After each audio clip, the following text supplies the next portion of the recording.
الحمد لله الحمد لله نحمده ونستعينه ونستغفره ونؤمن به ونتوكل عليه ونعوذ بالله من شرور أنفسنا ومن سيئات أعمالنا ونعوذ بالله من شرور أنفسنا ومن سيئات أعمالنا ونعوذ بالله من شرور أنفسنا ومن سيئات أعمالنا من يهده الله فلا مضل له ومن يضلله فلا هادي له وأشهد أن لا إله إلا الله وحده لا شريك له وأشهد أن سيدنا وشفيعنا ومولانا محمدا عبده ورسوله صلوات الله تبارك وتعالى عليه وعلى آله وأصحابه وذرياته وأهل بيته وأهل طاعته وبارك وسلم تسليما كثيرا أما بعد فأعوذ بالله من الشيطان الرجيم بسم الله الرحمن الرحيم سبحان الذي أسرى بعبده ليلا من المسجد الحرام إلى المسجد الأقصى الذي باركنا حوله لنريه من آياتنا إنه هو السميع البصير صدق الله مولانا العظيم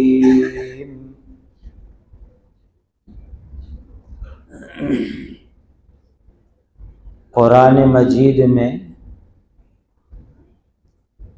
15ویں سپارے میں شروعات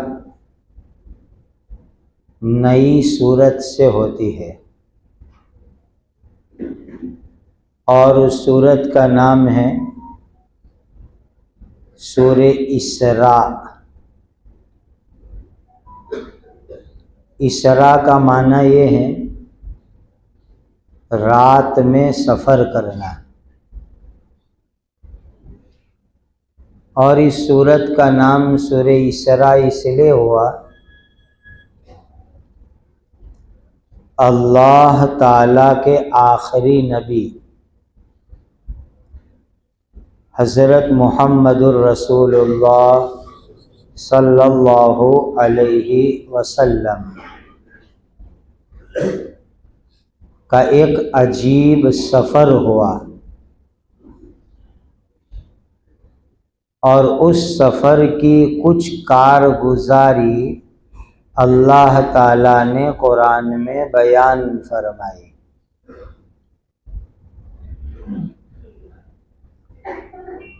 اس سے یہ بات سمجھ میں آئی کہ کوئی دینی نسبت کا سفر ہو تو اس کی کارگزاری ہونی چاہیے، اس سے اس علاقے کے دینی حالات سامنے آتے ہیں اور وہاں کے متعلق دینی فکر کرنا، مشورے کرنا آسان ہو جاتا ہے۔ تو حضرت نبی کریم صلی اللہ علیہ وسلم کا سفر ہوا، اور اس سفر کی کارگزاری خود اللہ تعالیٰ نے بیان فرمائی۔ اس لحاظ سے اس سورت کا نام بن گیا سورۃ الاسراء۔ ایک دوسرا نام بھی ہے، لیکن اس کی وجہ تسمیہ اگر سمجھانے جاؤں تو پورا ایک مستقل موضوع ہے۔ یہ سورت 15ویں سپارے میں شروع ہوتی ہے، 15ویں سپارے ہی میں مکمل ہو جاتی ہے۔ اس سورت کی آخری آیت ہے، اس کی حدیث میں بڑی فضیلت آئی ہے۔ آپ سب حضرات نیت کرو کہ رات کو سوتے وقت پر سورہ اسراء کی آخری آیت پڑھنے کا معمول بناؤ۔ چھوٹی سی آیت ہے، وَقُلِ الْحَمْدُ لِلَّهِ لَمْ يَتَّخِذْ وَلَدًا وَلَمْ يَكُنْ لَهُ شَرِيكٌ فِي الْمُلْكِ وَلَمْ يَكُنْ لَهُ وَلِيٌّ مِّنَ الذُّلِّ وَكَبِّرْهُ تَكْبِيرًا۔ وَقُلِ الْحَمْدُ لِلَّهِ لَمْ يَتَّخِذْ وَلَدًا وَلَمْ يَكُنْ لَهُ شَرِيكٌ فِي الْمُلْكِ وَلَمْ يَكُنْ لَهُ وَلِيٌّ مِّنَ الذُّلِّ وَكَبِّرْهُ تَكْبِيرًا۔ یہ اس سورت کی آخری آیت ہے۔ محشی جلالین نے ایک حدیث نقل کی ہے کہ نبی کریم صلی اللہ علیہ وسلم کا جو خاندان تھا، بنو ہاشم، قریش کی شاخ، اس میں جو بچہ بھی پیدا ہونے کے بعد بولنا سیکھے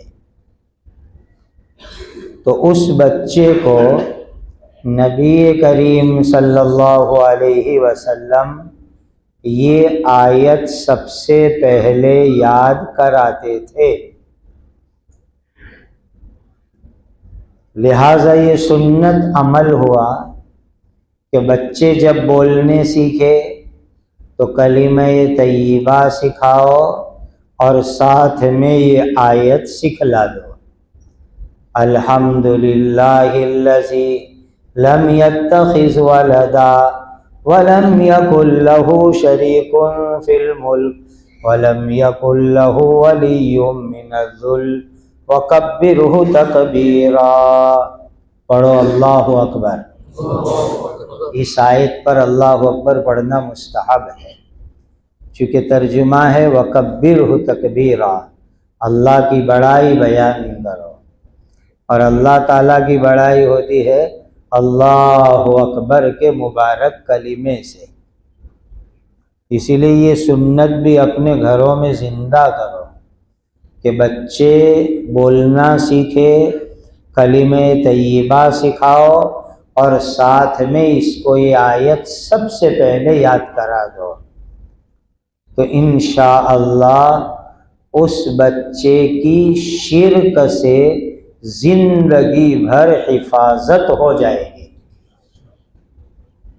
الحمدللہ الذی لم یتخذ ولدا، اللہ کے لیے ساری تعریف ہے، اللہ کی کوئی اولاد نہیں ہے۔ الحمدللہ الذی لم یتخذ ولدا ولم یکن لہ شریک فی الملک۔ اتنی بڑی جو دنیا کی حکومت ہے، اس حکومت میں اللہ تعالی کا کوئی شریک اور پارٹنر نہیں ہے۔ وَلَمْ يَكُنْ لَهُ وَلِيٌّ مِّنَ الذُّلِّ، دنیا میں جو آدمی کمزور ہوتا ہے، سب کمزور ہے، مدد کی ضرورت ہے، سپورٹ کی ضرورت ہے، اللہ تعالیٰ کمزور نہیں ہے اور اللہ کو کسی کی مدد کی بھی ضرورت نہیں ہے۔ وَكَبِّرْهُ تَكْبِيرًا، اور اللہ تعالیٰ سب سے بڑے ہیں ایسا بولو۔ اور وہ بولیں گے ہم کیسے؟ اللہ اکبر، اللہ اکبر، اللہ اکبر، اس کے ذریعے سے۔ تو یہ دو سنت یاد رکھ لو۔ ایک، رات کو سوتے وقت پر یہ آیت پڑھنے کا معمول بناؤ، اور بچہ پیدا ہو بولنا سیکھے تو کلمہ طیبہ کے ساتھ یہ آیت سکھاؤ۔ یہ نبی کریم صلی اللہ علیہ وسلم کی سنت ہے۔ اب سورت جہاں شروع ہوئی وہاں بڑا پیارا مضمون ہے، سبحان الذی اسریٰ۔ یہ سبحان اللہ کی تسبیح کہ اللہ کی ذات ہر عیب سے پاک ہے۔ کوئی بھی نئی چیز ہوتی ہے جس کو ہم کہتے ہیں تعجب پیدا کرنے والی چیز، سرپرائز، تعجب پیدا کرے ایسی چیز، تو ایسے موقع پر سبحان اللہ بولنا چاہیے۔ کوئی بھی اچھی تعجب والی چیز نظر آوے تو کیا پڑھو گے؟ سبحان اللہ، سبحان اللہ، سبحان اللہ۔ کوئی بھی انوکھی تعجب والی چیز ہو جاوے تو مسلمان کی زبان سے نکلنا چاہیے سبحان اللہ۔ اب میں اس پر ایک مسئلہ آپ کو بتاؤں۔ امام صاحب سے نماز کی رکعت میں کم زیادہ ہو جائے تو یہ کوئی بڑی مصیبت نہیں ہے۔ کبھی 3 رکعت پہ سلام پھرا دیا، کبھی 5 پہ چلے گئے، چوتھی کے بعد 5ویں کے لیے کھڑے ہو گئے، کبھی تیسری پر ہی بیٹھ گئے، یہ کوئی بڑی مصیبت نہیں ہے۔ خود نبی کریم صلی اللہ علیہ وسلم سے ایسا ہوا ہے، تو ایسے موقع پر کیا کرنے کا؟ ہمارے یہاں ایک غلط چیز چل پڑی ہے، امام صاحب سے غلطی ہو گئے تو پیچھے سے سب لوگ بولیں گے اللہ اکبر، اللہ اکبر۔ یہ غلط طریقہ ہے۔ امام صاحب سے چوک ہو جاوے تو یوں بولو سبحان اللہ۔ کیا بولو گے؟ سبحان اللہ۔ یہ طریقہ ہے تنبیہ کرنے کا، ان کو متوجہ کرنے کا، دھیان دلانے کا۔ کیا بولو گے؟ سبحان اللہ۔ اور کوئی بھی تعجب کی چیز، انوکھی چیز، نئی چیز آپ کو نظر آوے تو اس وقت پر اللہ کو یاد کر کے پڑھو گے۔ کیا پڑھو گے؟ سبحان اللہ۔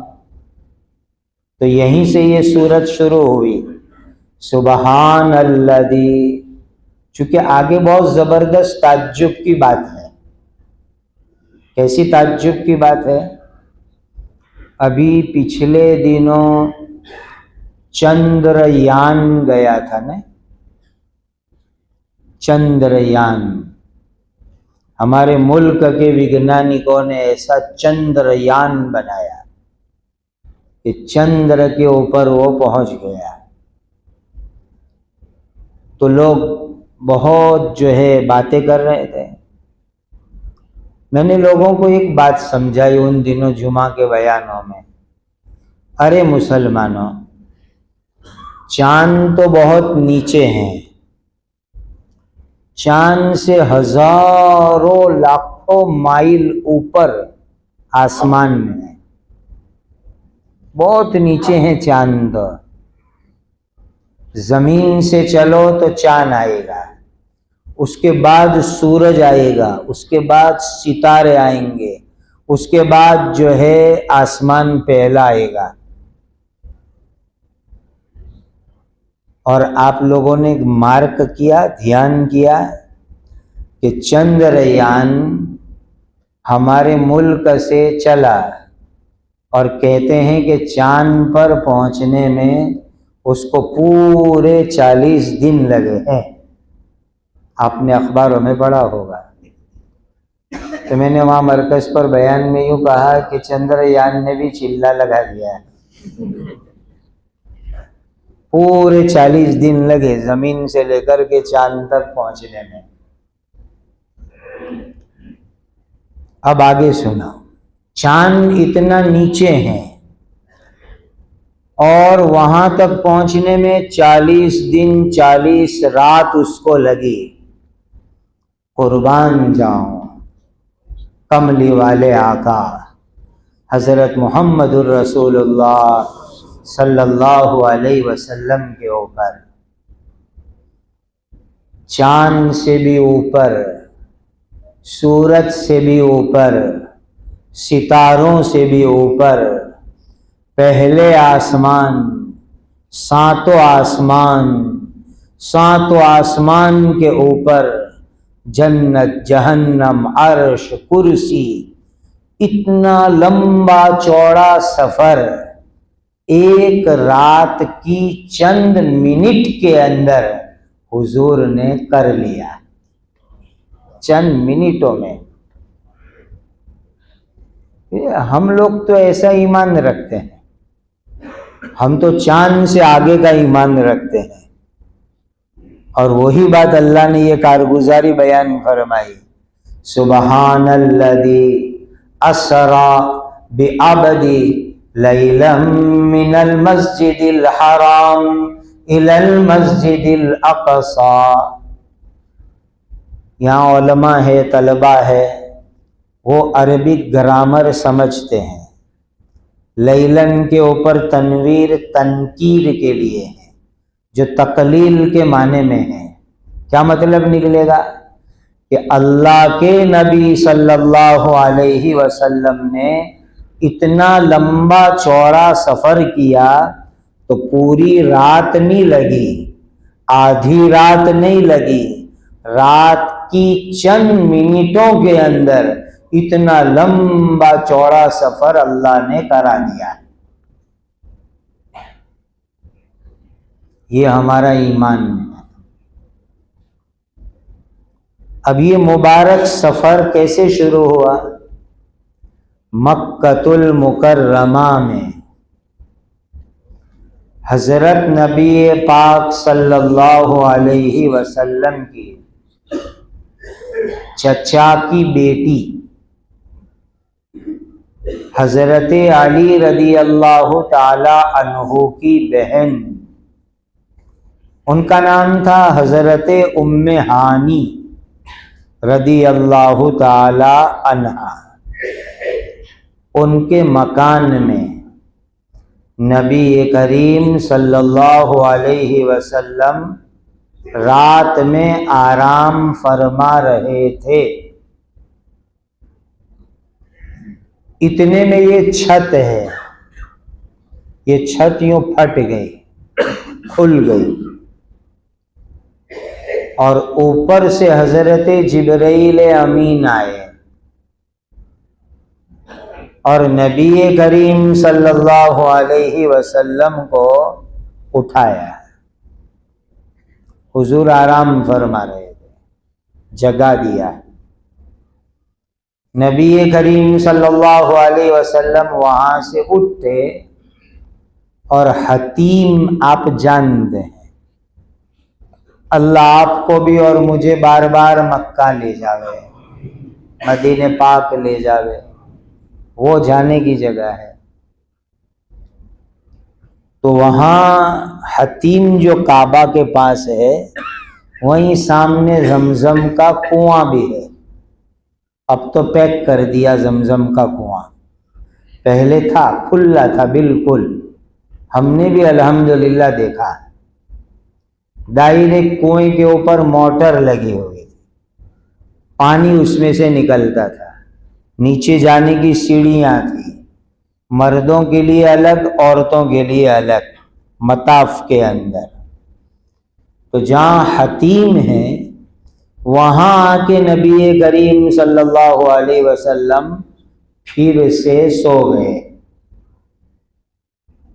تو میں سبق میں طلبہ کو استدلال کرتا ہوں کہ طلبہ کو دارالاقامہ میں اٹھاتے ہیں، درسگاہ میں آ کے سو جاتے ہیں، تو اس کا ثبوت اس روایت سے نکلتا ہے۔ تو حضرت ام ہانی رضی اللہ تعالی عنہا کے مکان میں جگایا، وہاں سے آ کر حضور یہاں حتیم میں سو گئے۔ جبرائیل نے آ کر پھر اٹھایا اور نبی کریم صلی اللہ علیہ وسلم کی سرجری ہوئی، اوپن ہارٹ سرجری ہوئی۔ جبرائیل نے اندر سے دل مبارک نکالا اور اس کو زمزم کے پانی کے ذریعے دھویا، اس کے اندر جنت سے نورانیت لائے تھے وہ اندر بھر دی،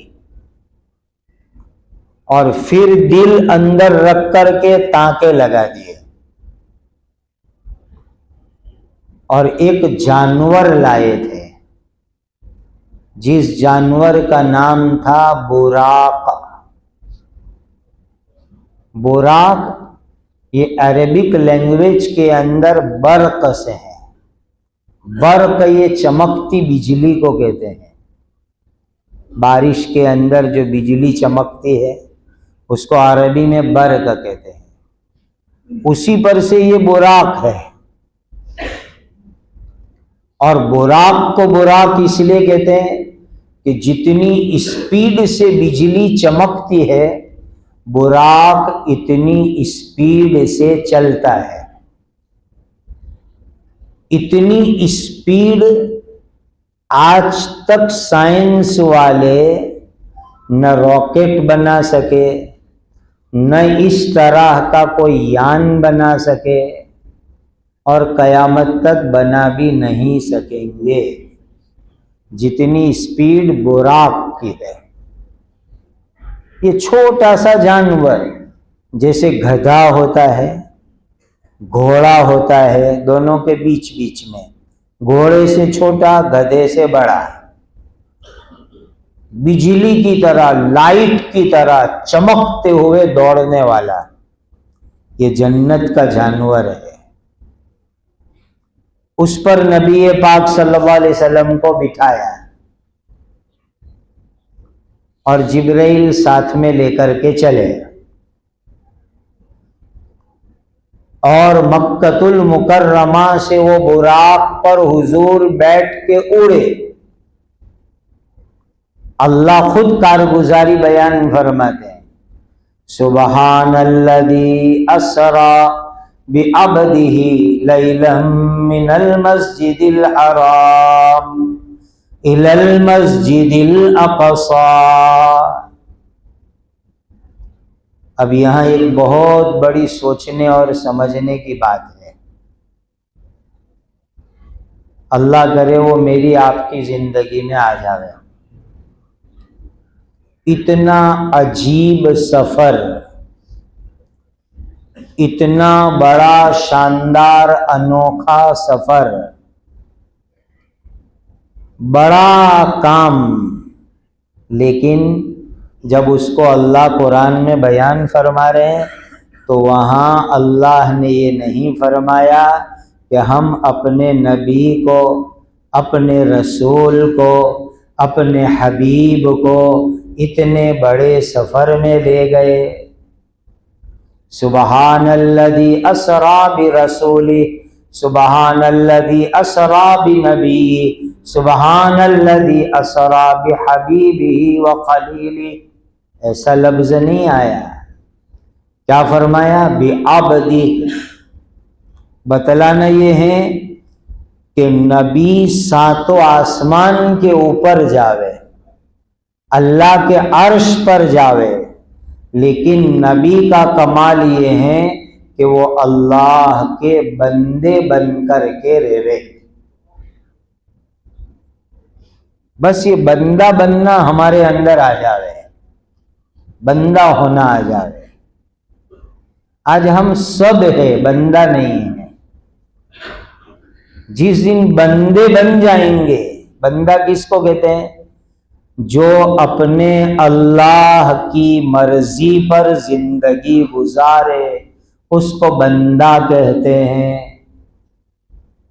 ہر چیز میں اللہ کی مرضی، اس کو صوفیہ کے یہاں کہتے ہیں مرضی مولا از ہما اولا۔ مالک کی مرضی سب سے بڑی مرضی، اس کو کہتے ہیں بندہ۔ اور اگر اللہ کی مرضی نہیں ہے تو وہ بندہ نہیں ہے بلکہ گندا ہے۔ وہ بندہ نہیں کہلاتا، وہ گندا کہلاتا ہے۔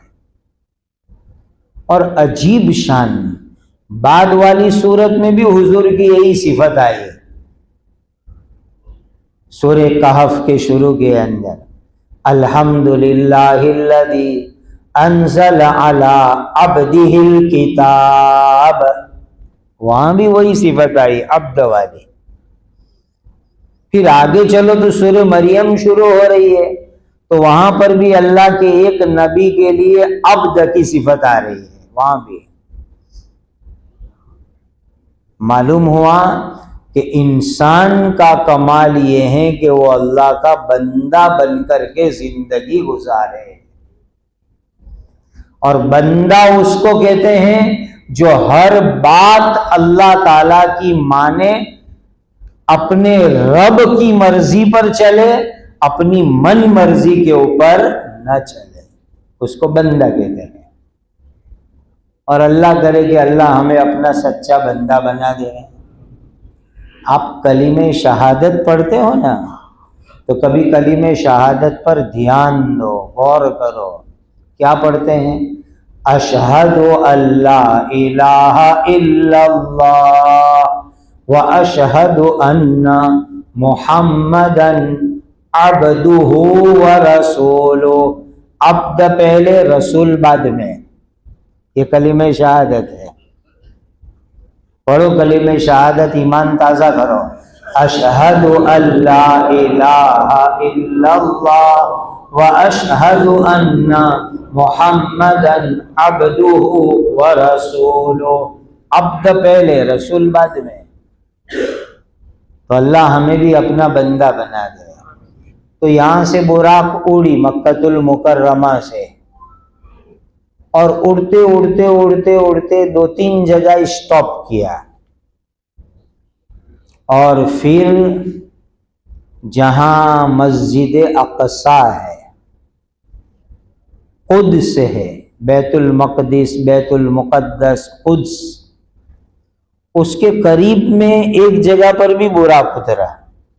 جیسے مکہ سے اڑ کر کے براق اترا یثرب، یہ مدینہ کا پرانا نام ہے، وہاں کھجور کی باڑیوں میں براق اتارا، اور جبرائیل نے حضور کو کہا یہاں 2 رکعت نماز پڑھو، حضور نے 2 رکعت نماز پڑھی۔ حضور نے پوچھا کہاں ہم نے 2 رکعت نماز پڑھی؟ تو کہا یہ یثرب ہے، مدینہ ہے، ایک وقت آئے گا کہ آپ یہاں ہجرت کر کے آؤ گے۔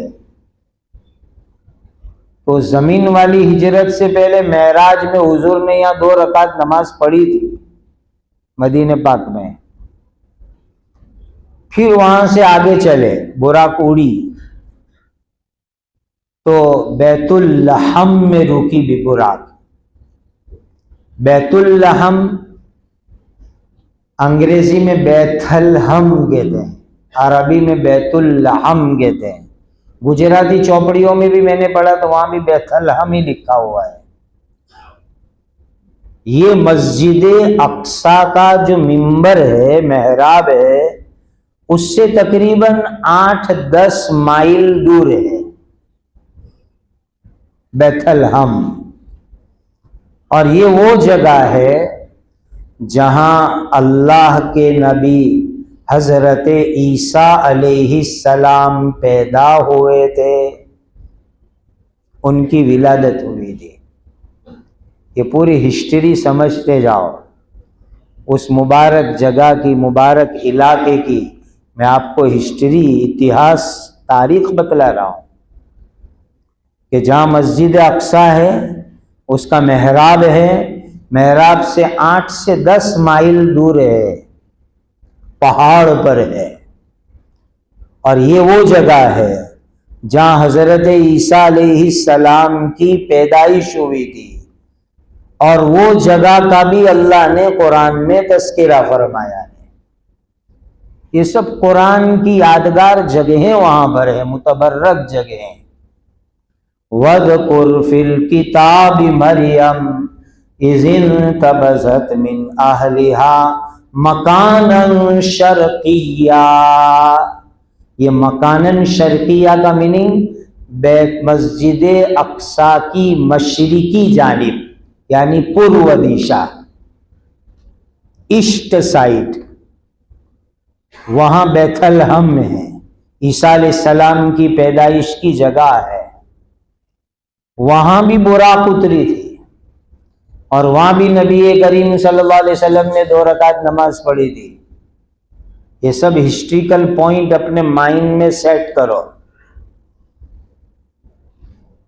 پھر وہاں قریب میں ایک جگہ اور ہے، مسجد اقصی اور بیت المقدس کے پہلے پہلے، جبرائیل نے وہاں بھی براق اتاری، وہاں لال لال پتھر ہے، حدیث میں بھی تذکرہ ہے اور مشاہدہ بھی ہے۔ اگرچہ ہمارے مشاہدے سے حدیث میں آئی بات پر ہمارا ایمان زیادہ ہے، اسی معراج کی حدیث میں ہے کہ لال لال پتھر والی جگہ، راستے سے ایک طرف ہٹ کے جگہ، یعنی جیسے یہ راستہ ہے تو اس طرف جگہ، وہاں حضرت موسیٰ علیہ السلام کی قبر مبارک ہے۔ اور حضور جب براق پہ اڑ رہے تھے تو دیکھا کہ موسیٰ علیہ السلام قبر میں کھڑے ہو کے نماز پڑھ رہے ہیں، خود حضور نے دیکھا، اور حضور نے بیان فرمایا معراج کی روایت میں کہ حضرت موسیٰ علیہ السلام اپنی قبر میں کھڑے ہو کر کے نماز پڑھ رہے تھے، اور وہاں لال رنگ کے پتھر ہے، آج بھی وہی ہے، اور رستے سے ہٹ کر موسیٰ علیہ السلام کی قبر ہے، اور بالکل یہی منظر آج بھی ہے۔ اور وہاں چھوٹی سی مسجد بنی ہوئی ہے، مسجد موسیٰ، اور مسجد کے ایک سائڈ کے اوپر حضرت موسیٰ علیہ السلام کی قبر مبارک ہے، وہاں بھی حضور نے 2 رکعت نماز پڑھی۔ یہ بھی ایک بابرکت یادگار جگہ ہے، حضرت عیسیٰ کی پیدائش کی جگہ، حضرت موسیٰ علیہ السلام کی قبر مبارک کی جگہ۔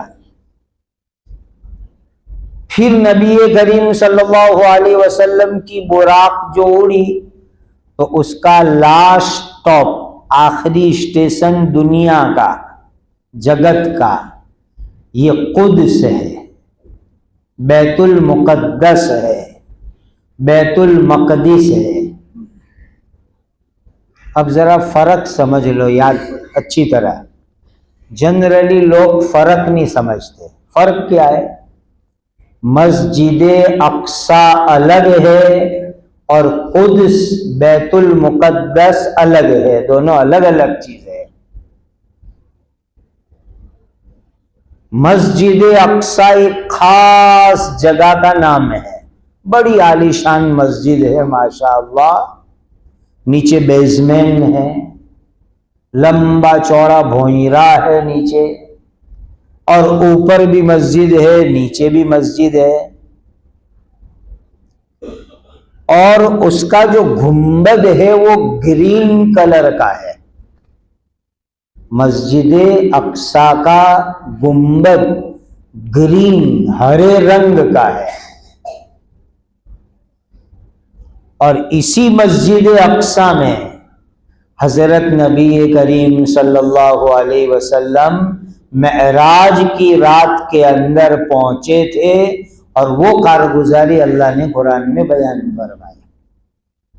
سبحان الذی اسری بعبدہ لیلا من المسجد الحرام الی المسجد الاقصی، یہ ہے مسجد اقصی، اور اس کا صحن ہے باہر بہت بڑا۔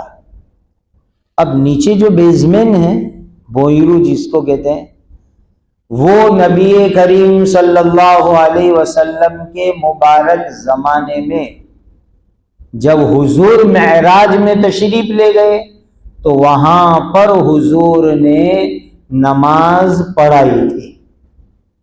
حضور کی نماز پڑھانے کی جگہ نیچے والی ہے، بیزمن والی جگہ ہے۔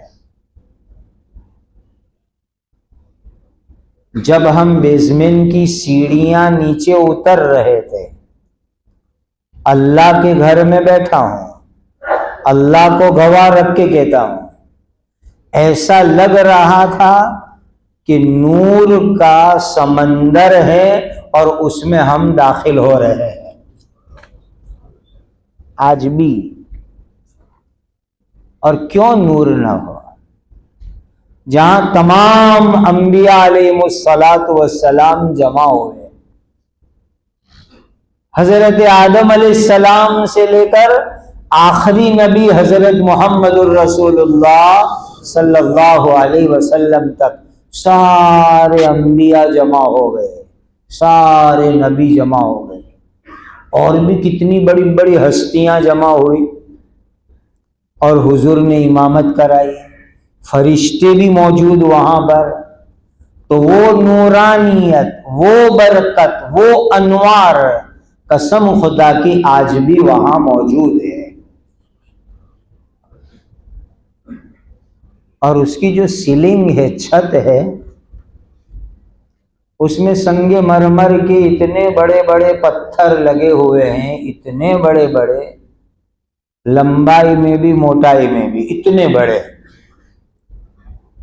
کہ واقعتاً قرآن پر ہمارا ایمان ہے، لیکن مشاہدے سے یقین میں ترقی ہوتی ہے۔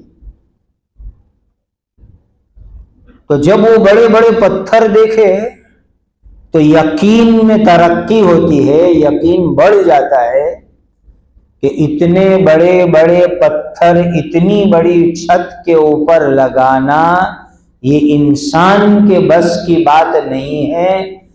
قرآن میں جس طریقے سے ہیں، احادیث میں اور روایات میں، تاریخ میں ہے کہ جناتوں سے یہ مسجد بنوائی گئی تھی۔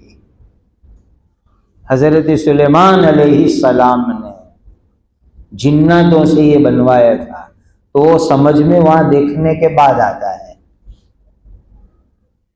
فَلَمَّا خَرَّ تَبَيَّنَتِ الْجِنُّ أَن لَّوْ كَانُوا يَعْلَمُونَ الْغَيْبَ مَا لَبِثُوا فِي الْعَذَابِ الْمُهِينِ۔ ایسے بڑے بڑے سنگ مرمر کے پتھر، اور لگتا یہی ہے کہ وہ حضرت سلیمان علیہ السلام کے حکم سے اور ڈر سے جناتوں نے یہ سارا کام کیا، یہ انسان کے بس میں ہے ہی نہیں۔ وہ انوار اور برکات کا وہ سمندر، وہ تہ خانہ جہاں پر حضور نے امامت کرائی تھی، اور پھر اوپر والا جو جماعت خانہ ہے اس کی بات حی علی الصلاح کی طرف، ادھر حی علی الفلاح کی طرف۔ تو حی علی الفلاح کی طرف وہ یادگار اور مبارک جگہ ہے، کون سی؟ حضرت مریم رضی اللہ تعالی عنہا، یعنی حضرت عیسیٰ علیہ السلام کی ممی، جن کے نام پر قرآن میں سورت ہے، سورہ مریم، وہ نیک اور پاکیزہ عورت۔ تو ان کے ابا کا تو انتقال ہو گیا تھا، یعنی عیسیٰ علیہ السلام کے نانا انتقال کر گئے تھے، تو امی نے قدس کی خدمت کے لیے ان کو چھوڑ دیا تھا، وقف کر لیا تھا، منت مانی تھی، لمبا قصہ ہے وہ قرآن میں۔ تو حضرت زکریا علیہ السلام خالو ہوتے تھے، یعنی کہ امی کی بہن کے شوہر. تو انہوں نے حضرت مریم کو پال کے بڑا کیا. تو حضرت مریم کے لیے ایک روم بنوایا تھا. قرآن میں اس روم کا ذکر موجود ہے. یہ ساری قرآن کی یادگار جگہ میں آپ کو وہاں بتلا رہا ہوں. قرآن میں ہے کلما دخل علیہا زکریا المحراب وجد عندہا رزقا قال یا مریم انا لک ھذا قالت هو من عند اللہ ان اللہ یرزق من یشاء بغیر حساب. ایک روم بنایا تھا زکریا علیہ السلام نے، اللہ کے نبی حضرت زکریا بھی. وہ روم میں حضرت مریم کو رکھ دیتے تھے تاکہ وہاں مسجد میں تورات شریف کا جو سبق ہوتا تھا وہ سبق سنے، مریم سبق پڑھے، تورات یاد کرے. اور لڑکی تھی اس لیے مسجد کی ایک سائٹ میں روم بنا دیا. خالو جان لاتے تھے، اندر رکھ دیتے تھے، باہر سے لاک کر دیتے تھے. شام ہوتی تھی تو گھر لے جاتے تھے، بچی خالہ کے پاس سو جاتی تھی. روز یہ سسٹم تھا. اب روم کے اندر تالا لگا کے جاوے، لیکن حضرت زکریا وہ روم کھولتے تھے تو عجیب اللہ کی قدرت. کلما دخل علیہا زکریا المحراب وجد عندہا رزقا. وہاں میوے اور فروٹ ہوتے تھے، اور ایسے فروٹ روم میں ہوتے تھے کہ اس کی سیزن نہ ہوئے، موسم نہ ہوئے. آج کل یہ تو سب فروزن آئٹم ملنے لگی. پہلے زمانے میں سیزنل فروٹس ہوتے تھے، سیزنل ویج ہوتے تھے کہ موسم میں سبزی ملتی تھی، موسم ختم، اب آئندہ موسم کا انتظار کرو. تو خلاف موسم فروٹ وہاں ملتے تھے. سردی کے موسم میں گرمی کے فروٹ، گرمی کے موسم میں سردی کے فروٹ. تو حضرت زکریا کو بہت تعجب ہوا کہ بند روم میں فروٹ کہاں سے آتا ہے، اور وہ بھی عجیب موسم سے ہٹ کر پھل کہاں سے آتے ہیں. تو حضرت زکریا نے اپنی بھتیجی بھانجی کو پوچھا، قال یا مریم انا لک ھذا، کہاں سے آتا ہے مریم یہ فروٹ بند روم میں؟ قالت هو من عند اللہ، مریم نے کہا کہ تو میرے اللہ میرے لیے بھیجتے ہیں، اللہ کے یہاں سے آتے ہیں. ان اللہ یرزق من یشاء بغیر حساب، اللہ جس کو چاہتے ہیں بے حساب روزی عطا فرماتے ہیں. تو وہ روم جس میں غیبی روزی آتی تھی، غیبی پھل فروٹ آتے تھے، یہ بھی مسجد اقصی کی حی علی الفلاح والی جانب میں آج بھی موجود ہے. آج بھی وہ مبارک جگہ موجود ہے، اور وہاں قرآن کی آیتیں سب لکھی ہوئی ہے. تو حضرت زکریا کی شادی ہوئی، بڑی عمر ہو گئی، لیکن ان کی یہاں اولاد نہیں تھی.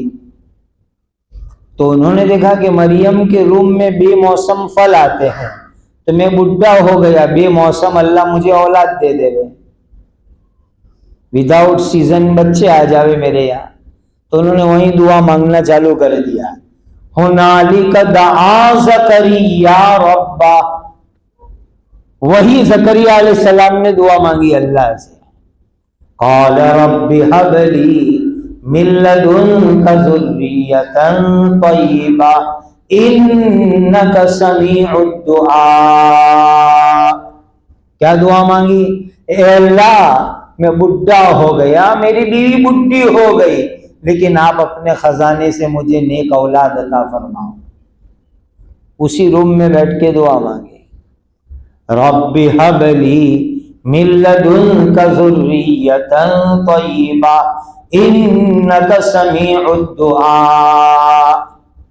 اب یہاں ایک کام کی بات بتاؤں، میرے پیر و مرشد حضرت اقدس مفتی محمود حسن گنگوہی رحمۃ اللہ علیہ کی مجلس میں کئی مرتبہ یہ میں نے دیکھا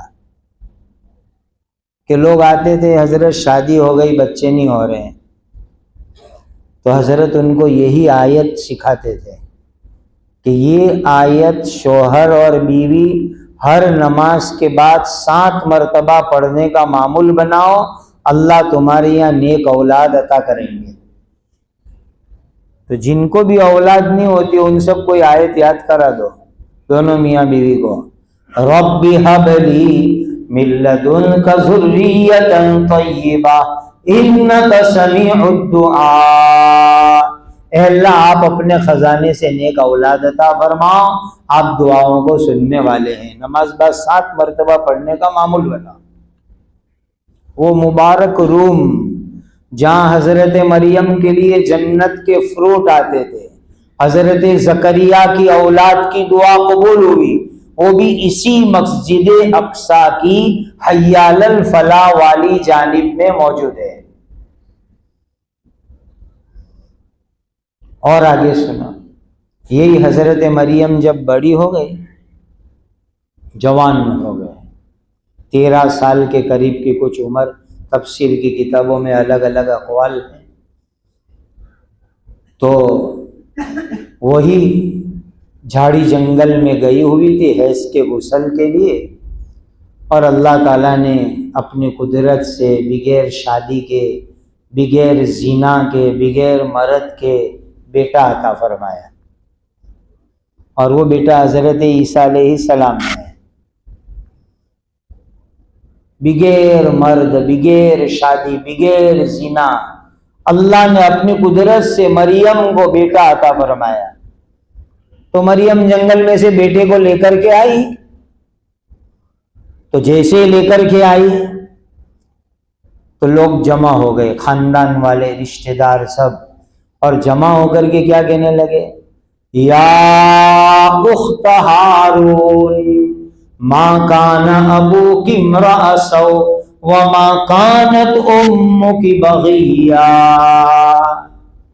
اے ہارون جیسے نیک بھائی کی بہن مریم، تیرا باپ بھی برا نہیں تھا، تیری ماں بھی بری نہیں تھی، تو نے یہ کیا برا کام کیا کہ شادی کے بغیر بچہ لے آئی؟ پبلک نے حضرت مریم پر تہمت لگائی، حالانکہ ہمارا ایمان ہے حضرت مریم پاک ہے، اور اللہ نے اپنی قدرت سے بغیر مرد کے بیٹا عطا فرمایا، یہ ہمارا ایمان ہے، لیکن پبلک ہے، حضرت مریم کے خلاف ہنگامے کرنے لگے۔ تو جس جگہ پر مریم کھڑی رہی پبلک جمع ہو گئی، حضرت مریم کو سوال کرنے لگی، یا اخت ہارون ما کان ابوک امرأ سوء وما کانت امک بغیا، سوال کیا۔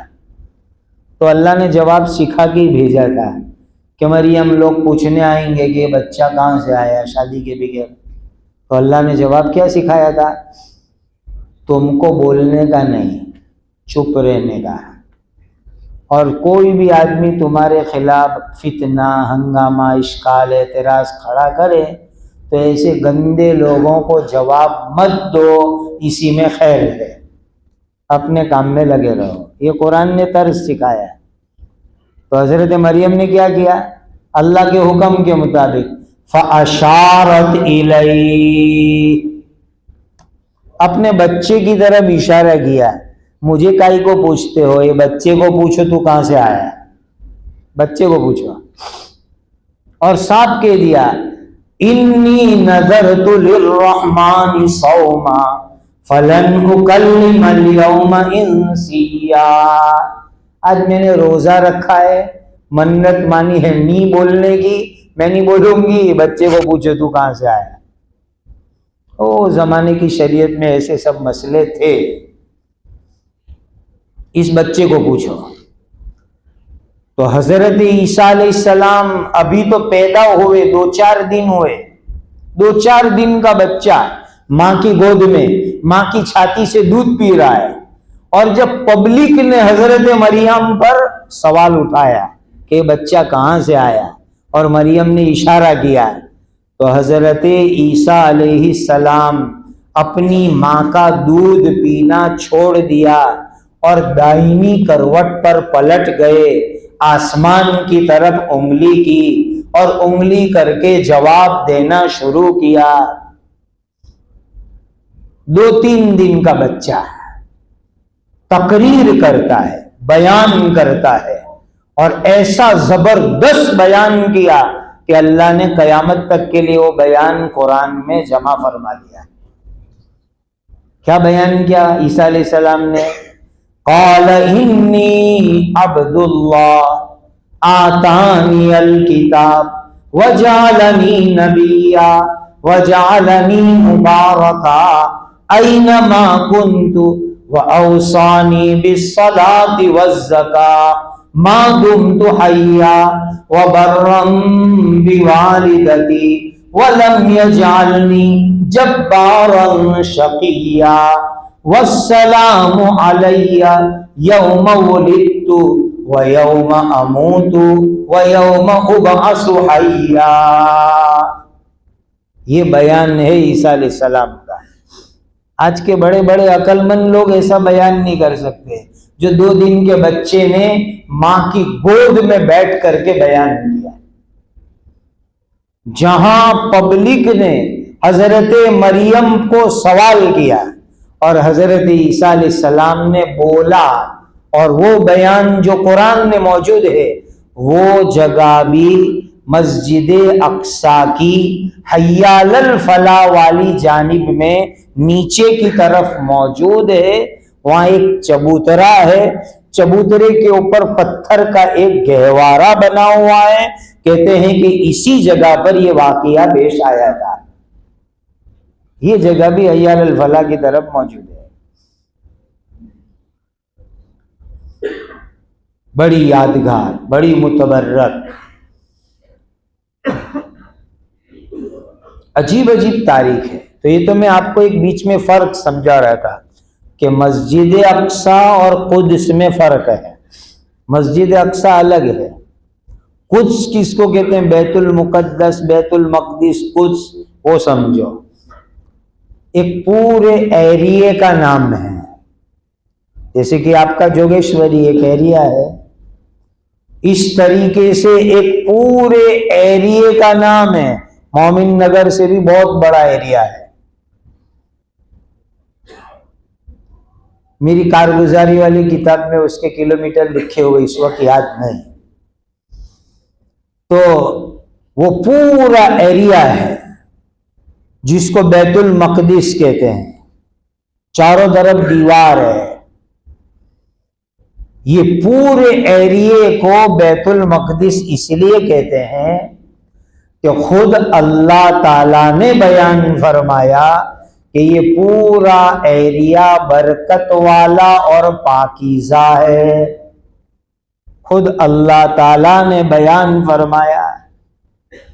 ایک طرف مسجد اقصیٰ، مسجد اقصیٰ بھی اسی ایریے میں آتی ہے، یہ لمبا ایریا ہے، وہ پورا قدس کہلاتا ہے۔ قرآن میں آگے پڑھو، سبحان الذی اسری بعبدہ لیلا من المسجد الحرام الى المسجد الاقصى الذي باركنا حوله، مسجد اقصیٰ کے آجو باجو کا علاقہ، مسجد اقصیٰ کا آجو باجو کا ایریا، وہ ہے قرآن میں الذی بارکنا حولہ۔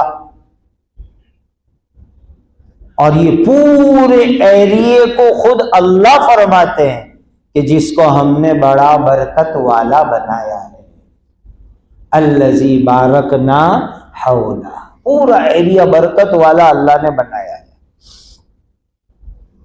کیسی برکت؟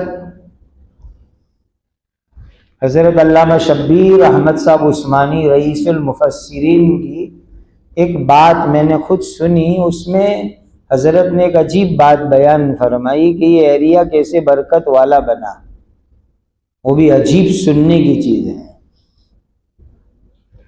حضرت ابراہیم علیہ السلام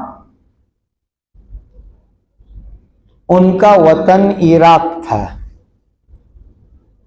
اور وہ جو آگ میں ڈالنے کا واقعہ پیش آیا کہ حضرت ابراہیم علیہ السلام کو نمرود بادشاہ نے آگ میں ڈالا، پھر ابراہیم علیہ السلام نے ہجرت کی، وقال انی مہاجر الی ربی، عراق وطن چھوڑا اور ابراہیم علیہ السلام نے ہجرت کی۔ ہجرت میں 3 آدمی کی جماعت تھی، ابراہیم علیہ السلام، ان کے بھتیجے جو بعد میں نبی بنے جن کا نام حضرت لوط علیہ السلام ہے، اور ان کی بیوی حضرت ابراہیم علیہ السلام کی جس کا نام ہے سارہ، حضرت سارہ ابراہیم علیہ السلام کی پہلی بیوی، یاد رکھنا تو آگے ہسٹری کی سب باتیں سمجھ میں آئے گی۔ ابراہیم علیہ السلام کی عراق میں جب پہلی شادی ہوئی تو وہ بیوی کا نام تھا سارہ، وہ بھی ایمان لائی، اور بھتیجے لوط علیہ السلام بھی ایمان لائے۔ یہ تینوں آدمی جماعت لے کر نکل گئے ہجرت کر کے وہاں سے، کہ عراق والے تو ایمان نہیں لاتے، آگ میں ڈالا، اللہ نے بچایا، اب اللہ کے حکم سے چلو۔ تو ابراہیم علیہ السلام ہجرت کر کے آئے، اور اسی مبارک علاقے کے اندر آپ نے اللہ کے حکم سے قیام کر لیا،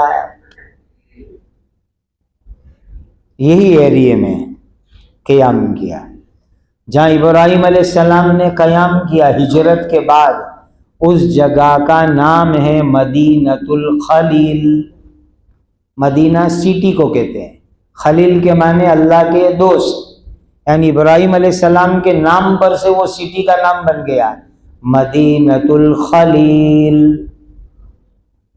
وہاں ابراہیم علیہ السلام کی مسجد ہے، وہاں ابراہیم علیہ السلام کی قبر مبارک ہے، یہی مبارک علاقے میں حضرت ابراہیم علیہ السلام کی قبر ہے، بازو میں حضرت یعقوب علیہ السلام کی قبر ہے، وہیں حضرت یوسف علیہ السلام کی قبر ہے، وہیں پر جو ہے حضرت ابراہیم علیہ السلام کی بیوی سارہ کی قبر ہے، وہیں حضرت اسحاق علیہ السلام کی بیوی کی قبر ہے۔ یہ ساری قبر مسجد کے صحن کے اندر ہے، حضرت ابراہیم علیہ السلام کی مسجد ہے، اور اس کو کہتے ہیں حرم الخلیل۔ 3 حرم دنیا میں، حرم مکہ، حرم مدینہ اور حرم خلیل، ابراہیم علیہ السلام کا حرم وہاں اسی مبارک علاقے میں، اور اسی مسجد کے صحن کے اندر یہ سب قبریں ہیں۔ ابراہیم علیہ السلام ہے، بازو میں یعقوب علیہ السلام ہے، پھر اسحاق علیہ السلام ہے، پھر یوسف علیہ السلام ہے، پھر ادھر ہٹ کے حضرت سارہ کی قبر ہے، پھر حضرت اسحاق کی بیوی کی قبر ہے، سب کی ایک جگہ پر ہے قبر ہے، یہ مبارک علاقہ۔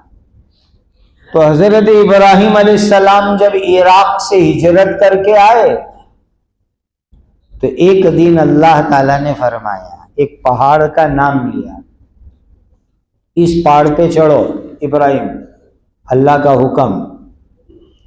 دیکھو کتنے پہاڑ پہ چڑھا کے اللہ نے ابراہیم علیہ السلام سے کیسے کیسے کام لیے، کعبہ بنایا، پہاڑ پہ چڑھایا، حج کا اعلان کرایا، وَأَذِّن فِي النَّاسِ بِالْحَجِّ، وہ بھی پہاڑ پہ چڑھ کے حج کی اذان دلوائی۔ اور یہاں فلسطین میں مسجد اقصیٰ کے قریب میں ابراہیم علیہ السلام ایک پہاڑ پر چڑھے، اور اللہ نے کیا حکم دیا، ابراہیم دور دور تک دیکھتے جاؤ، دور دور کے علاقے میں دیکھو، تم نظر دوڑاؤ، جہاں جہاں تمہاری نظر جائے گی اس پوری زمین کو ہم برکت والی بنا دیں گے۔ نبی کی مبارک نظر کہ ہم پوری زمین کو برکت والی بنا دیں گے۔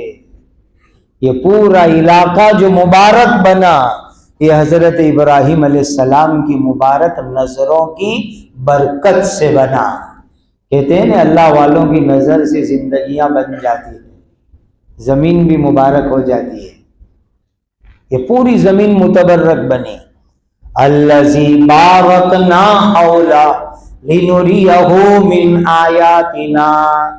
تو یہ پورا علاقہ ملک شام اور یہ پورا متبرک خطہ ابراہیم علیہ السلام کی نظر اور دعاؤں کی برکت ہے. روحانی برکت, ظاہری برکت بھی بہت. آپ نے زندگی میں بہت کم لوگ ایسے ہوں گے جنہوں نے اتنے بڑے بڑے سنترے دیکھے. کسی نے آپ میں سے کم لوگ ہوں گے دیکھنے والے. چھوٹے تربوز کی سائز کے سنترے, موسم بھی چھوٹے تربوز کی سائز میں. جب ہم قدس گئے تو دروازے کے اوپر اتنے بڑے بڑے سنترے بک رہے تھے. کیا ساتھیوں کو کہا نکالو اس کے رس کو اپنے پئیں گے. ایک میں سے 2 ساتھی پی لیں گے, اتنے بڑے بڑے سنترے ہیں. میں نے کہا دیکھو یہ ہیں قرآن, یہ سنترے دیکھو, قرآن یاد کرو. الذی بارکنا حولہ, یہ ہے حضرت ابراہیم کی دعا کی برکت. وہاں مکہ میں بھی, یہاں قدس کے اندر بھی اتنے بڑے بڑے سنترے, وہاں پھل تربوز تو آپ دونوں ہاتھ یوں بات میں کرو نا. ساتھیوں نے ایک جگہ ٹیمپو میں تربوز گاؤں دیہاتی عرب لوگ بیچنے آئے ہوئے تھے, تو یوں اپنی بات بھرو تو آوے اتنے بڑے بڑے تربوز سکر ٹیٹی. میں نے کہا کہ یہ دیکھ کے قرآن یاد کرو. الذی بارکنا حولہ, یہ ہے حضرت ابراہیم علیہ السلام کی دعا, اور اللہ نے اس علاقے کو برکت والا بنا دیا. یہ پورا قدس کہلاتا ہے. تو مسجد اقصی الگ, اس کا گنبد گرین رنگ کا ہے, اور یہ قدس پورے ایریے کا نام ہے. اب آپ لوگ تصویر میں فوٹو میں ایک چیز دیکھتے رہتے ہیں, گولڈن رنگ کا گنبد, سونیری رنگ کا گنبد, گولڈن ٹامب, یہ کیا چیز ہے؟ اب وہ سمجھو. وہ بھی وہی مسجد اقصی سے پہلے ہے تھوڑا. اس کے اوپر 82 کلو سونا لگا ہوا ہے. اس گنبد کے اوپر 82 یا 83, کنفیوژن ہے اس وقت مجھے, 82 یا 83 کلو سونا ہے اس گنبد کے اوپر. اور جب چاندنی راتیں ہوتی ہے تو یہ سونا جگمگاتا ہے, چمکتا ہے. اور اس کو قبۃ الصخر کہتے ہیں. عربی سیکھو, عربی یاد کرو. قبۃ الصخر, قبہ کے میننگ گنبد, اور صخر کا مطلب سمجھو. یہ جو سونیری گنبد ہے اس کے نیچے سفید رنگ کی ایک جنتی چٹان ہے. بڑا پتھر ہے سفید رنگ کا جنتی چٹان. یہ مسجد اقصی سے پیچھے والے حصے میں. یہ کیا ہے؟ سفید رنگ کا پتھر جو اس گنبد کے نیچے ہیں. یہ بھی قرآن میں ہے. سَيَقُولُ السُّفَهَاءُ مِنَ النَّاسِ مَا وَلَّاهُمْ عَنْ قِبْلَتِهِمُ الَّتِي كَانُوا عَلَيْهَا قُلْ لِلَّهِ الْمَشْرِقُ وَالْمَغْرِبُ. نبی کریم صلی اللہ علیہ وسلم جب ہجرت کر کے مدینہ پاک گئے تو اسی سفید رنگ کی چٹان اور پتھر کی طرف منہ کر کے نماز پڑھتے تھے. پہلے ہمارا وہ قبلہ تھا, وہ قبلہ رہا اس امت کا. اللہ کے نبی صلی اللہ علیہ وسلم ہجرت کے بعد مدینہ طیبہ جا کر کے 16-17 مہینے تک اسی سفید چٹان کی طرف رخ کر کے مدینہ سے امامت کراتے تھے, نماز پڑھتے تھے, نماز پڑھاتے تھے. کہتے ہیں نا قدس ہمارا پہلا قبلہ ہے, تو یہ پہلے قبلہ ہونے کا یہ مطلب, یہ جنتی چٹان. اور وہاں سب جگہ یہ حدیث لکھی ہوئی ہے ماربل کے پتھروں میں کہ اس دنیا میں 3 جنتی پتھر ہے، ایک حجر اسود، دوسرا مقام ابراہیم اور تیسرا صخرہ قدس۔ یہ بیت المقدس کا پتھر سفید رنگ کا جو اس سونیری گنبد کے نیچے ہیں، یہ جنتی پتھر ہے، جنت میں سے لایا گیا، اور اس کی طرف منہ کر کے پہلے نماز پڑھی جاتی تھی، قبلہ تھا ہمارا، اور اسی کا اللہ تعالیٰ نے قرآن میں ذکر فرمایا۔ سَيَقُولُ السُّفَهَاءُ، دوسرا پارہ شروع ہوتا ہے سَيَقُولُ السُّفَهَاءُ مِنَ النَّاسِ مَا وَلَّاهُمْ عَنْ قِبْلَتِهِمُ الَّتِي كَانُوا عَلَيْهَا قُلْ لِلَّهِ الْمَشْرِقُ وَالْمَغْرِبُ يَهْدِي مَن يَشَاءُ إِلَىٰ صِرَاطٍ مُّسْتَقِيمٍ۔ اور اسی گنبد کے نیچے، سونیری گنبد کے نیچے ایک پتھر ہے، اس پتھر کے اوپر قدم کے نشان ہیں۔ کہتے ہیں کہ جب حضرت نبی کریم صلی اللہ علیہ وسلم مسجد اقصیٰ میں نبیوں کو 2 رکعت نماز پڑھائی اور پھر معراج میں تشریف لے گئے تو اسی پتھر پر سے معراج کی روانگی ہوئی۔ وہ مبارک پتھر جس کے اوپر سے معراج کی روانگی ہوئی، یہ پتھر اسی سونیری گنبد کے نیچے ہے جہاں سے حضور معراج میں تشریف لے گئے۔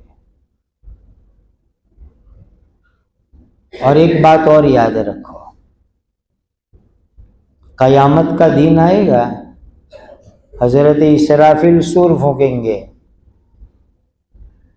قرآن میں ہے یوم ینادی المناد من مکان قریب۔ یہ مکان قریب کی تفسیر جلالین کی شروحات میں دیکھ لو۔ یہ زمین ہے، پوری دنیا کی زمین، اور یہ پہلا آسمان میں ہے۔ ڈسٹنس، فاصلہ زمین سے آسمان کا، پوری دنیا میں زمین سے آسمان کا کم فاصلہ یہ صخرہ بیت المقدس کے پاس ہے، اس لیے اس کو من مکان قریب کہا گیا۔ ایک تفسیر یہ ہے کہ پوری دنیا کے اندر زمین سے آسمان کا فاصلہ سب سے کم جو ہوتا ہے یہ صخرہ بیت المقدس سے ہوتا ہے، اور قیامت کے دن اسرافیل علیہ السلام وہاں کھڑے ہو کر کے سور پھونکیں گے، اسی چٹان پہ کھڑے ہو کر کے سور پھونکیں گے، وہ سونیری گنبد کے نیچے ہیں۔ یوم ینادی المناد، منادی سے مراد اسرافیل علیہ السلام، یوم ینادی المناد من مکان قریب، نزدیک والی جگہ سے۔ دوسری اور تفسیریں بھی ہے اس کی۔ تو اس قیامت کے دن جو سور پھونکا جائے گا وہ اسی سونیری گنبد کے نیچے جو چٹان ہے جس کو صخرہ قدس کہتے ہیں، جو جنتی پتھر ہے، اس کے اوپر کھڑے ہو کر کے حضرت اسرافیل علیہ السلام سور پھونکیں گے، اور وہاں پر قیامت کا میدان قائم ہوگا۔ قیامت کا میدان اس پاکیزہ زمین پر ہوگا، پوری قدس اور اس کے اطراف کی جگہ۔ وہاں اس سونیری گنبد کے آگے والی طرف ایک بہترین خوبصورت مینارہ ہے، اور وہاں لکھا ہوا ہے کہ نیک لوگوں کی روح قیامت کے دن اس جگہ پر جمع ہوگی۔ وہاں کھڑے ہو کے دعا کہ اللہ اگر یہ واقعتاً صحیح بات ہے تو ہماری روحوں کو بھی اس جگہ جگہ عطا فرمانا۔ پھر پیچھے فاصلے سے دور جھاڑی جنگل میں ایک جگہ ہے، وہاں پتھر پر لکھا ہوا ہے کہ گنہگار اور برے لوگوں کی روح یہاں جمع ہوگی۔ یہ میدان محشر کی جگہ ہے، یہ پورا علاقہ قیامت کا میدان وہاں پر قائم ہوگا، میدان قیامت وہاں ہوگا۔ تو یہ ہو گیا پورا قدس ایک ایریے کا نام، مسجد اقصی ایک جگہ کا نام، اور یہ صخرہ قدس جو ہمارا قبلہ تھا، وہاں سے حضرت اسرافیل علیہ السلام قیامت کے دن سر ہوں گے۔ اور اس کے آگے ایک جگہ وہ ہے جہاں حضرت داؤد علیہ السلام کی قبر مبارک ہے،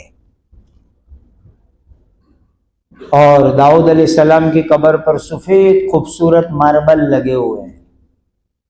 اللہ کے جلیل القدر نبی مسجد اقصی بنانے کا کام حضرت داؤد علیہ السلام نے شروع کیا تھا، اور کام پورا کرایا بیٹے حضرت سلیمان علیہ السلام نے۔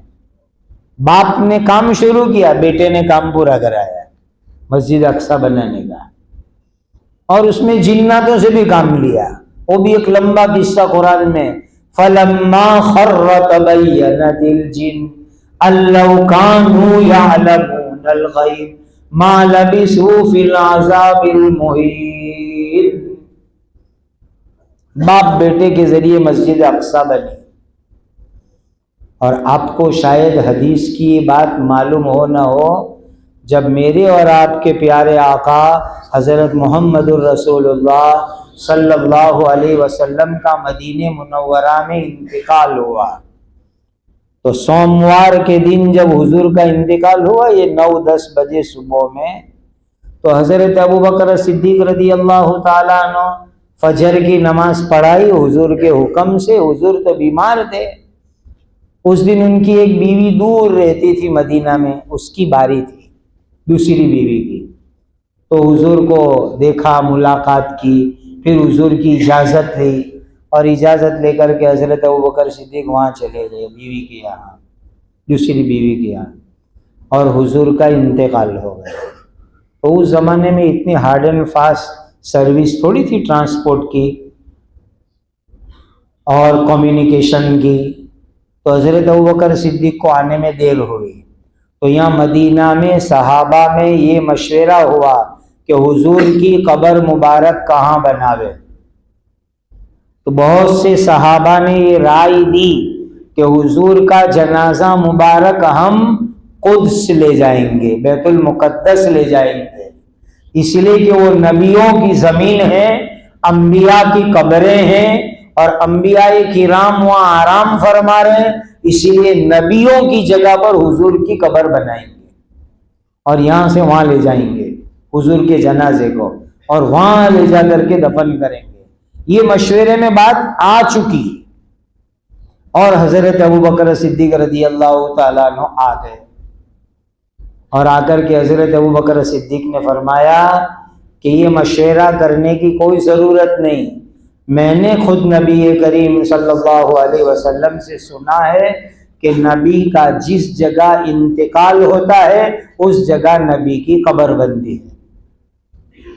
حضور کا انتقال ماں عائشہ کے حجرے میں ہوا، لہذا قبر حضرت عائشہ کے روم میں بناؤ، ورنہ صحابہ حضور کا جنازہ وہاں لے جانے کی تیاری کر رہے تھے، مسجد اقصی قدس، کہ وہاں لے جا کر حضور کو دفن کرو۔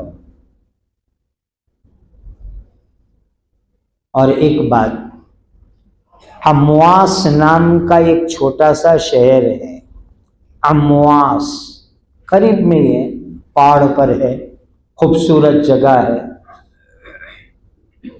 یہ امواس وہ جگہ ہے، میری معلومات میں پوری دنیا میں صحابہ کرام کی ایک ساتھ قبر سب سے زیادہ امواس میں ہے، بقی میں بھی نہیں۔ بقی میں حافظ ابن حجر اسقلانی کی تحقیق کے مطابق 10,000 صحابہ کی قبر ہے، جبکہ امواس کے اندر کم از کم 25,000 صحابہ کی قبر ہے، یہ بھی وہیں قدس کے قریب میں ہے۔ امواس پہاڑی علاقے میں خوبصورت چھوٹی سی بستی ہے، پہلے بڑا شہر تھا، وہاں 25,000 صحابہ کی قبریں ہیں۔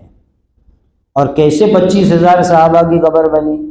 صحابہ اس علاقے میں دینی محنت میں گئے ہوئے تھے، اور پلیگ کی بیماری شروع ہوئی، خطرناک طاعون، اور اس میں 25,000 صحابہ شہید ہوئے طاعون کی بیماری میں، اور ان کی قبر ایک جگہ کے اوپر بنی، اور اس وقت پر ان کے امیر تھے امین هذه الامہ حضرت ابو عبیدہ ابن الجراح رضی اللہ تعالی عنہ، ان کی قبر مبارک بھی وہیں قریب میں، اور وہاں اسرائیلی لینگویج میں، یہ لوگ ہیبرو لینگویج بولتے ہیں جس کو عبرانی زبان کہتے ہیں، ہیبرو لینگویج، اور انگریزی میں بورڈ لگا ہوا ہے کہ پروفٹ نبی محمد صلی اللہ علیہ وسلم کے 25,000 صحابہ کی یہاں پر قبر ہے۔ بالکل دوپہر کا وقت تھا، گرمی کا وقت تھا، لیکن میں آپ کو صحیح بات بتاؤں، دنیا میں جہاں جہاں بھی صحابہ کی قبروں پر حاضری کی سعادت حاصل ہوئی، ایسا لگتا ہے کہ اللہ کی رحمت آسمان سے برس رہی ہے۔ آج بھی صحابہ کی قبر پر جہاں بھی ان کی قبریں ہیں، وہاں موتا میں بھی دیکھا، یہاں بھی رحمت برستی ہے۔ دعا کے لیے ہاتھ اٹھائے تو کہاں 35-40 منٹ کی دعا ہو گئی پتہ ہی نہیں چلا، اور سارے ساتھی دھاڑے مار مار کے رو رہے تھے، اے اللہ یہ تیرے لاڈلے نبی کے صحابہ ہے، مدینہ سے سینکڑوں کلومیٹر دور محض تیرے دین کے خاطر یہاں آ کر بیماری میں پھنسے اور شہید ہو کر یہیں پر دفن ہو گئے، وہ امواس، اور اسی سے اس کو کہتے ہیں طاعون امواس، اس طاعون کا نام ہی بن گیا طاعون امواس۔ حدیث کی کتابوں میں اس کے عجیب عجیب واقعات کی تفصیلات موجود ہیں۔ بہرحال اس مبارک جگہ کی یہ چند باتیں میں نے آپ کو سنائی، اور بھی بہت ساری تاریخی وہاں یادگار چیزیں ہیں جس کا تذکرہ قرآن میں ہے، احادیث کے اندر موجود ہے۔ امت کا اس سے روحانی ایمانی رشتہ ہے، قرآنی رشتہ ہے، حدیث کا رشتہ ہے۔ سبحان الذی اسری بعبدہ لیلا من المسجد الحرام الی المسجد الاقصی الذی بارکنا حولہ لنریہ من آیاتنا انہ هو السمیع البصیر۔ اللہ اپنی قدرت کی نشانیاں اپنے نبی کو دکھانا چاہتے تھے، عجیب عجیب قدرت کی چیزیں اللہ نے حضور کو وہاں لے جا کر کے دکھلائی، وہاں 2 رکعت نماز پڑھائی، تمام نبیوں سے ملاقات کی، اور اس کے بعد حضور 7 آسمان پہ تشریف لے گئے۔ یہیں مسجد اقصی اور بیت المقدس میں جبرائیل جو ہے نا ٹرے لے کر آئے تھے، ٹرے، آپ کے یہاں مہمان آتے ہیں تو ٹرے لے کر آتے ہو نا، تو جبرائیل یہیں پر ٹرے لے کر آئے تھے، دودھ کا پیالہ تھا، شراب کا پیالہ تھا، بعض روایتوں میں پانی کا پیالہ تھا، سارے کٹورے حضور کے سامنے لے کر کے آئے، تو حضور نے دودھ کا کٹورا وہاں لیا اپنے ہاتھ میں۔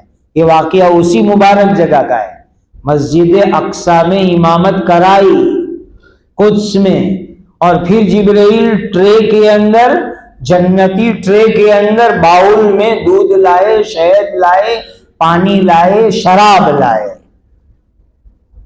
تو حضور نے دودھ کا باؤل لے لیا، تو حضرت جبرائیل نے کیا کہا، اگر جو آپ شراب کا باؤل ہاتھ میں پکڑتے تو آپ کی امت گمراہ ہو جاتی، لیکن آپ نے دودھ کا کٹورا لیا، حالانکہ اس زمانے میں شراب حلال تھی، حرام نہیں تھی، لیکن حضور نے دودھ کا باؤل لیا، تو جبرائیل نے کہا کہ آپ نے دودھ کا باؤل لیا، اس کی تعبیر علم سے ہے، علم ملے گا۔ اسی لیے آپ میں سے جو بھی آدمی خواب میں دیکھے کہ میں نے دودھ پیا تو اللہ اس کو علم دین عطا کریں گے، اس کی تعبیر یہ ہے، دودھ کی تعبیر علم سے ہے، اسی لیے علم حاصل کرنے والے دودھ پیئے، جیرا مسالہ نہیں پیوے، دودھ پیو، علم حاصل کرنے والا، جوڑے دونوں میں۔ تو حضور نے اسی جگہ کے اوپر دودھ کا کٹورا لیا تھا، یہ بھی اسی مبارک جگہ کے اوپر ہوا۔ اللہ سبحانہ و تعالی اپنا کرم اور فضل فرمائے۔ ایسی قرآن کی یادگاریں، حدیث کی یادگاریں، تاریخی یادگاریں بھرمار ہے اس علاقے میں، جس کو میں ایک مجلس میں نہیں بیان کر سکتا ساری چیزوں کو۔ اللہ تعالی ہم سب سے راضی ہو جائے۔ اس مبارک مجلس کو اللہ اپنے کرم فضل سے قبول فرمائے۔ اللہ ہمارے جمع ہونے کو، کہنے سننے کو قبول فرمائے۔ مستضعفین کی اللہ تعالیٰ نصرت فرمائے۔